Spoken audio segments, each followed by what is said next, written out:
Hi hello friends, எல்லாருக்கும் வணக்கம். இன்றைக்கான வீடியோ என்னென்னா, நம்ம வந்து பிராய்லர் கோழி வளர்க்குறது பெஸ்ட்டாக, இல்லை நாட்டுக்கோழி வளர்க்குறது பெஸ்ட்டாக, இல்லை ரெண்டுலேயும் எது பண்ணால் நம்மளுக்கு நல்லா லாபம் தரும் அப்படிங்கிற டாப்பிக்கில் வந்து பார்க்க போகிறோம். சரி வாங்க, நம்ம சேனலில் வந்து பார்த்திங்கன்னா ஆல்ரெடி வந்து நிறையா கோழிகள் ரிலேட்டடாக வந்து வீடியோஸ் போட்டு வரோம். யாருக்கெல்லாம் இந்த வீடியோஸ் பிடிச்சிருக்கோ அவங்களாம் வந்து இந்த சேனலை சப்ஸ்கிரைப் பண்ணி வச்சுக்கோங்க. புதுசாக இப்போ ஃபார்ம் ஸ்டார்ட் பண்ணுறவங்களுக்கும், இல்லை ஆல்ரெடி ஃபார்ம் வந்து ரன் பண்ணிகிட்டு இருக்கிறவங்களுக்கும் இந்த வீடியோ வந்து ரொம்ப யூஸ்ஃபுல்லாக இருக்கும். ஃபஸ்ட்டு வந்து பார்த்திங்கன்னா 2 கோழிகளுக்கும் இருக்கிற மெயின் டிஃப்ரென்ஸை வந்து நம்ம சிம்பிளாக தெரிஞ்சுக்கணும். அதாவது வந்து பார்த்திங்கன்னா பிராய்லர்னால் என்ன அப்படிங்கிறத பற்றி ஃபஸ்ட் வந்து தெரிஞ்சுக்கணும். இது வந்து பார்த்திங்கன்னா பிராய்லர் அப்படின்னா வேகமாக வந்து வெயிட் கிடைக்கும். அதே மாதிரி பார்த்திங்கன்னா இதுக்குன்னு சொல்லிட்டு நம்ம கமர்ஷியலாக நம்ம ஃபார்ம் வந்து நம்ம டிசைன் பண்ணணும். நம்மளே வந்து வீட்டில் ஏனோ தானோன்னு சொல்லிட்டு ஒரு சாலையெல்லாம் போட்டு கோழிங்களை விடுவோம்ல, அந்த மாதிரியெல்லாம் போட முடியாது. ப்ராப்பரான நம்ம ஃபார்ம் வந்து போடணும். அதே மாதிரி வந்து பார்த்திங்கன்னா பிராய்லருக்கு வந்து மெயின்டெனன்ஸ் வந்து ரொம்ப அதிகமாகவே இருக்கும். அதே மாதிரி வந்து பார்த்திங்கன்னா நாட்டுக்கோழிக்கு வந்து அந்த மாதிரி எதுவும் இல்லை. நேச்சுரல் இம்யூனிட்டி வந்து, அதாவது இயற்கையில் இருக்கிற சத்து வந்து அதிகமாக இருக்கிறனால வந்து க்ரோத் கொஞ்சம் ஸ்லோவாக இருக்கும். இதுக்கு வந்து நோய்கள் வந்து சீக்கிரமாக அந்தளவுக்கு வந்து வராது. அதே மாதிரி பார்த்திங்கன்னா மார்க்கெட்டில் வந்து டிமாண்ட் வந்து ரொம்ப அதிகமாகவே இருக்குது. அதே மாதிரி டேஸ்ட்டில் வந்து ரெண்டையும் கம்பேர் பண்ணும்போது இது வந்து நல்ல டேஸ்டியாக இருக்கும். அதே மாதிரி வந்து பார்த்திங்கன்னா இது வந்து அதை விட இது கம்பேர் பண்ணும்போது கொஞ்சம் பெஸ்ட்டுன்னு சொல்லலாம். இது ரெண்டுமே பார்த்திங்கன்னா சேம் பர்பஸ்க்காக தான் நம்ம வந்து யூஸ் பண்ணுவோம். இதுதான் வந்து நாட்டுக்கோழிகளுக்கும் பிராய்லர் கோழிகளுக்கும் இருக்கிற டிஃப்ரென்ஸு. ஃபஸ்ட்டு வந்து பார்த்திங்கன்னா நம்ம மெயினாக ஃபோக்கஸ் பண்ண வேண்டியது, நாட்டுக்கோழிகளுக்கு வந்து நம்ம இஷ்டப்பிரகாரம் வந்து நம்ம ஃபார்ம் வந்து வடிவமைச்சிக்கலாம். இல்லை நம்ம சின்னதாக ஒரு சாலை போட்டு சாலைக்குள்ளே கூட விட்டுறலாம், இல்லை செங்கல் கல் மாதிரி கட்டி அதுக்குள்ளே வந்து விட்டுறலாம். ஆனால் வந்து பிராய்லருக்கு வந்து கமர்ஷியலாக இல்லை ப்ராப்பரான ஃபார்ம் வந்து நம்ம கண்டிப்பாக வந்து போட்டே ஆகணும். அதே மாதிரி வந்து பார்த்திங்கன்னா க்ரோத் ரெண்டையும் கம்பேர் பண்ணும்போது இது க்ரோத் நல்லா இருக்குமா இல்லை அது க்ரோத் நல்லா இருக்குமா அப்படின்னு சொல்லிட்டு கம்பேர் பண்ணும்போது பிராய்லர் தான் வந்து க்ரோத்தில் வந்து ஃபஸ்ட்டாக இருக்கும். ஏன்னா வந்து ஒரு 35லேருந்து 45 டேஸில் வந்து 1.5 கிலோ 2.5 கிலோ வந்து வந்துடும். அதே மாதிரி வந்து பார்த்திங்கன்னா டெய்லியும் வந்து ஒரு 100 கிராம் 200 கிராம் அந்த மாதிரி வந்து வெயிட் ஏறிட்டே வரும். இது வந்து பார்த்திங்கன்னா ஒரு 40 டேஸில் வந்து நம்ம சேல்ஸ் பண்ணிக்கலாம். ஆனால் நாட்டுக்கோழியை பொறுத்தளவுக்கு ஒரு 3லேருந்து 4 மாதம் வரைக்கும் டைம் எடுத்துக்கும். ஏன்னா வந்து அது மெதுவாக தான் வந்து க்ரோத் ஆகும். இதுக்கு வந்து நம்ம வெளிமேய்ச்சல் விட்டு கூட மேய்க்கலாம். ஆனால் பிராய்லர் கோழிகளை வந்து வெளிமேய்ச்சல் விட்டு நம்ம மேய்க்க முடியாது. நம்ம வந்து அந்த ஃபார்ம்குள்ளேயே தான் வச்சு, அந்த பண்ணைக்குள்ளேயே தான் வச்சு நம்ம வளர்க்குற மாதிரி இருக்கும். ஆனால் நாட்டுக்கோழிகள் வந்து அப்படி இல்லை, நம்ம எங்கே வேணால் விட்டு வளர்க்கலாம். அதே மாதிரி வந்து பார்த்திங்கன்னா க்ரோத் வந்து நாட்டுக்கோழிகளுக்கு வந்து ரொம்ப ஸ்லோவாக இருக்கும். ஆனால் கோழியோட பாடி வந்து கொஞ்சம் ஸ்ட்ராங்காக இருக்கும். அதாவது வந்து பார்த்திங்கன்னா க்ரோத் ஸ்லோவாக இருக்கிறனால வந்து ஒரு 6 மந்த்துக்கு மேலே தான் வந்து அந்த 1.5 அந்த 1.5 கிலோ 2 கிலோ அப்படிங்கிற ஸ்டேஜுக்கு வந்து வரும். அதே மாதிரி வந்து பார்த்திங்கன்னா நம்மளுக்கு சீக்கிரமாக பணம் வேணும், சீக்கிரமாக நம்ம பணம் எடுக்கணும் அப்படின்னு வந்து நினச்சிங்கன்னா அதுக்கு வந்து நம்ம பிராய்லர் வந்து சூஸ் பண்ணலாம். இல்லை வந்து எனக்கு லாங் டேர்மாக என்னோடய பண்ணையை வந்து நான் நல்லா சஸ்டெயின் பண்ணணும், ரொம்ப நாள் வந்து நான் கோழி பண்ணை வந்து போட்டு அதை நல்லா மெயின்டைன் பண்ணணும் அப்படின்னு நினைக்கிறவங்க வந்து நாட்டுக்கோழியை வந்து சூஸ் பண்ணிக்கலாம். சரிங்க, இது ரெண்டையும் எப்படி மெயின்டைன் பண்ணுறது? இதுக்கு வந்து நம்ம எல்லாம் பண்ணுறதுக்கு வந்து செட் அமைக்கிறதுக்கும் இது வாங்கி விடுறதுக்கும் எவ்வளோ காஸ்ட் வந்து ஆகும் அப்படிங்கிறத பற்றி பார்த்தா, ஃபஸ்ட்டு வந்து பார்த்திங்கன்னா ஃபீடுக்கு எவ்வளோ ஆகும், அதே மாதிரி கேரிங்க்கு, ஷெட் அமைக்கிறதுக்கு, டெம்பரேச்சர் மெயின்டைன் பண்ணுறதுக்கு இதெல்லாம் வந்து எவ்வளோ ஆகும் அப்படின்னு சொல்லிட்டு வந்து ஃபஸ்ட்டு வந்து இதெல்லாம் வந்து நம்ம பார்த்தா, ஃபஸ்ட்டு நம்ம பிராய்லர் பற்றி பார்த்துக்கலாம். பிராய்லருக்கு வந்து எவ்வளோ மெயின்டெனன்ஸ் வரும், எவ்வளோ காஸ்ட் வரும். அதே மாதிரி செகண்ட் வந்து நம்ம நாட்டுக்கோழியை பார்க்கலாம். ஃபஸ்ட்டு வந்து பார்த்திங்கன்னா ஃபீடிங் காஸ்ட் வந்து பிராய்லருக்கு வந்து கொஞ்சம் அதிகமாகவே இருக்கும். அதே மாதிரி வந்து பார்த்திங்கன்னா பிராய்லர் கோழிகளுக்கு பொறுத்தளவுக்கு கண்டிப்பாக வந்து டெம்பரேச்சர் வந்து நம்ம கண்டிப்பாக வந்து மெயின்டைன் பண்ணியே ஆகணும். ஹீட் கண்ட்ரோல் வந்து கண்டிப்பாக இருக்கணும். இந்த அளவுக்கு தான் வந்து டெம்பரேச்சர் கோழிகளுக்கு இருக்கணும் அப்படின்னா நம்ம அந்த அளவுக்கு தான் வந்து மெயின்டைன் பண்ணிக்கணும் பண்ணையில். அதே மாதிரி வந்து பார்த்திங்கன்னா டிசீஸ் வர்றதுக்கு வந்து சான்சஸ் வந்து பிராய்லருக்கு வந்து ரொம்ப அதிகமாகவே இருக்குது. அதே மாதிரி வந்து பார்த்திங்கன்னா ரெகுலராக வந்து நம்ம மெடிசனும் விட்டமினும் அந்த பிராய்லர் கோழிகளுக்கு வந்து நம்ம போட்டே இருக்கணும். அதாவது வந்து மெடிசன் மூலயமா வந்து நம்ம வளர்க்குறது தான் வந்து பிராய்லர் கோழி.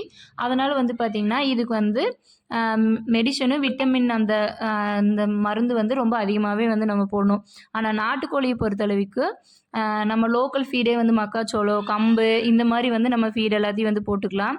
அதே மாதிரி வந்து பார்த்திங்கன்னா வேஸ்ட்டு ஃபுட்டு கூட நம்ம வீட்டில் இந்த நம்ம மாடுகளுக்கெல்லாம் வந்து இந்த ரேஷன் அரிசியெல்லாம் போட்டு நம்ம வந்து இது பண்ணி வைப்போம்ல, அந்த சமைச்சு வச்ச உணவு வந்து வேஸ்ட்டு ஃபுட்டு கூட நம்ம வந்து நாட்டுக்கோழிக்கு வந்து போட்டுக்கலாம். அதே மாதிரி வந்து பார்த்திங்கன்னா இதுக்கு வந்து நோய்கள் வந்து சீக்கிரமாக வந்து அஃபெக்ட் பண்ணாது. அதே மாதிரி மெயின்டெனன்ஸ் வந்து ரொம்ப சிம்பிள். நம்ம வந்து மார்னிங் வந்து தீனி போட்டுக்கலாம், இல்லை ஈவினிங் தீனி போட்டுக்கலாம். அந்த மாதிரி வந்து மெயின்டெனன்ஸ் வந்து சிம்பிளாக இருக்கும். அதனால் வந்து பார்த்திங்கன்னா பிராய்லருக்கு வந்து இன்வெஸ்ட்மெண்ட் கொஞ்சம் அதிகமாகவே இருக்கும். கொஞ்சம் காசு வந்து சீக்கிரமாக எடுத்துக்கலாம். ஆனால் நாட்டுக்கோழிக்கு வந்து காஸ்ட் வந்து கொஞ்சம் கம்மி. காசு செலவு பண்ணுறது வந்து நம்ம கொஞ்சம் கம்மின்னு சொல்லலாம். அதே மாதிரி வந்து பார்த்திங்கன்னா நோய்கள் தடுப்பில் வந்து பார்த்திங்கன்னா ரெண்டுக்குமே பெரிய வித்தியாசம் இருக்குது. என்னென்னா ஃபஸ்ட் வந்து பிராய்லருக்கு வந்து என்னென்ன மாதிரி நோய்கள் வந்து வரும்னா ராணிக்கட்டு வரும், அதே மாதிரி வெள்ளை கழிச்சல் வரும். திடீர்னு என்னன்னே தெரியாது, ஒரு கோழி இறந்துருக்கும், அதே மாதிரி எல்லா கோழிகளும் வந்து இறந்துரும். அதே மாதிரி டெம்பரேச்சர் வந்து நம்ம கரெக்டாக மேட்ச் பண்ணலன்னா கோழிகளுக்கு வந்து நம்ம மேட்ச் பண்ணல, டெம்பரேச்சர் ஹையாக இருக்குது லோவாக இருக்குது அப்படிங்கும்போது அந்த ஃபுல் பேட்சுமே வந்து நம்மளுக்கு லாஸ் ஆயிரும். ஆனால் நாட்டுக்கோழியில் வந்து இயற்கை இம்யூனிட்டி, இயற்கை சத்து வந்து கொஞ்சம் அதிகமாகவே இருக்குது. அதே மாதிரி வந்து பார்த்திங்கன்னா வில்லேஜ் என்விரான்மெண்ட்டுக்கு வந்து அது நல்லா ஒத்து போகும்.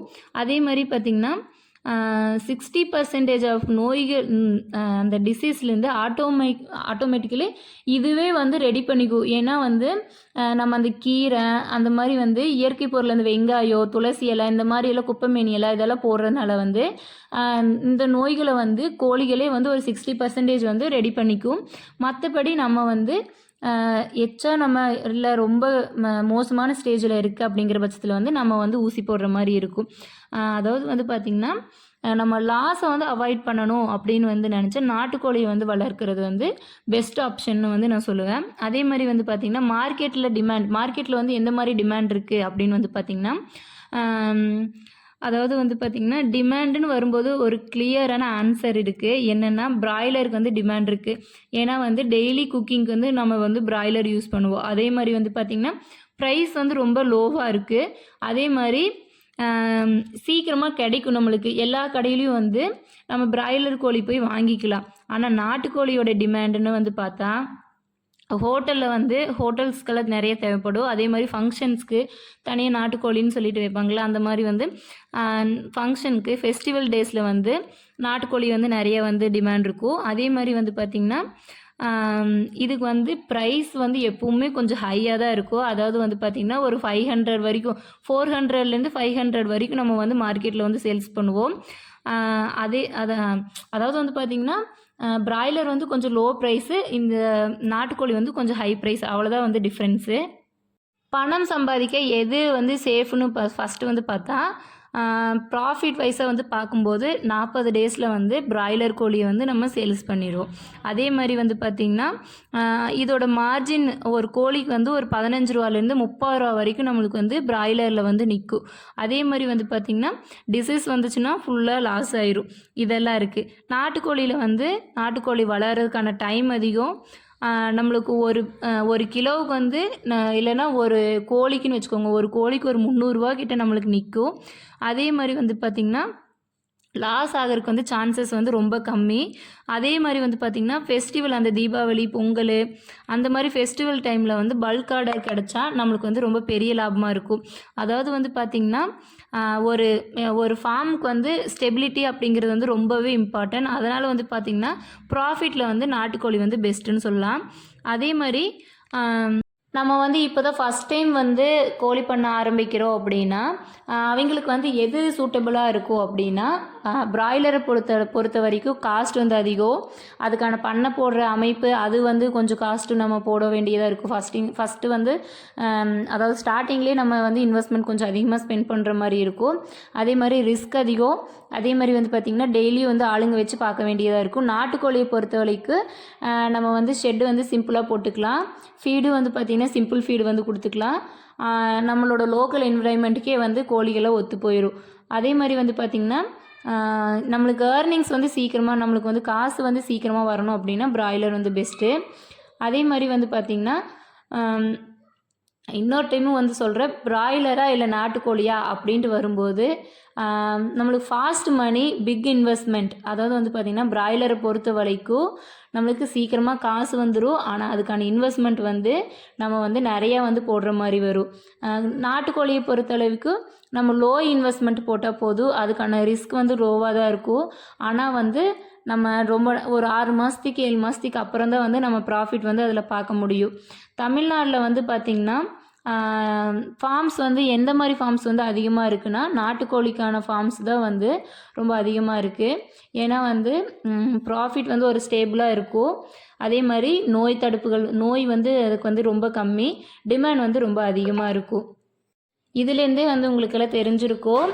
அதாவது வந்து பிராய்லர் பெஸ்ட்டா இல்லை நாட்டுக்கோழி பெஸ்ட்டா அப்படின்னு சொல்லி பார்க்கும்போது நம்மளுக்கு ஃபாஸ்ட் ப்ராஃபிட் வேணும் அப்படின்னா நம்ம வந்து பிராய்லரை வந்து செலெக்ஷன் பண்ணலாம். அதே மாதிரி வந்து ஸ்டேபிள் அண்ட் சேஃப் ப்ராஃபிட் வேணும் அப்படின்னா நாட்டுக்கோழி வந்து சூஸ் பண்ணலாம்.